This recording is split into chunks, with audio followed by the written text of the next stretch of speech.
नमस्कार, आपण पाहता हिरकणी न्यूज. हिरकणी न्यूज प्रत्येक क्षण ताज्या घडामोडी आणि महत्त्वाच्या प्रत्येक बातमीसाठी नेहमी तत्पर. सांगलीच्या सागरेश्वरमध्ये वन्यजीवांचा मुक्त संचार. उन्हाळ्यातही हरणांचे कळप पाहायचेत, मग हीच आहे सुवर्ण संधी.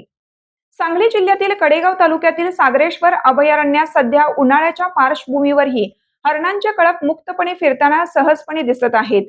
गवत व झुडपे मोठ्या प्रमाणात वाळलेली असली तरी नुकतीच फुटलेली चैत्र पालवी परिसराला नवसंजीवनी देत आहे.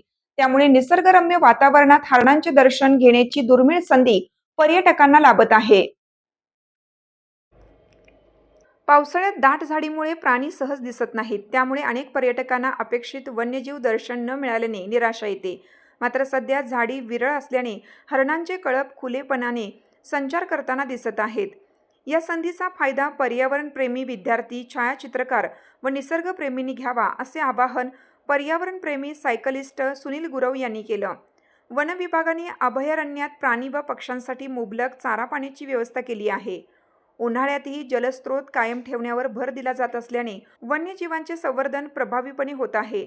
सागरेश्वर अभयारण्यात सांबर, काळवीट, हरिण, कोल्हे, लांडगे, ससे यासह मोर व विविध पक्ष्यांच्या प्रजातींचे वास्तव्य आहे. जैवविविधतेचा समृद्ध ठेवा येथे पाहायला मिळतो. राज्यातील पहिले मानवनिर्मित अभयारण्य सागरेश्वर आहे. देवराष्ट्रीय परिसरात 10.47 चौरस किलोमीटरवर हे अभयारण्य पसरलेलं आहे. 1985च्या दुष्काळानंतर वृक्षमित्र धो म मोहिते यांच्या संकल्पनेतून व लोकसहभागातून येथे वृक्षारोपण करून अभयारण्याची निर्मिती करण्यात आली. तासगाव कराड मार्गावरील ताकारीपासून अवघे 5 किलोमीटरवर असल्याने येथे पोहोचणेही सोपं आहे. सागरेश्वर अभयारण्य हे महाराष्ट्रातील पहिले मानवनिर्मित वन्यजीव अभयारण्य असून त्याचे क्षेत्रफळ सुमारे 10.47 चौरस किलोमीटर आहे. राज्यभरातून पर्यटक सागरेश्वरला भेट देत असून सध्या हरणांचे मुक्त दर्शन हे मुख्य आकर्षण ठरत आहे. निसर्ग संवर्धनाचा संदेश देत हे अभयारण्य पर्यटकांना वेधून घेत आहे.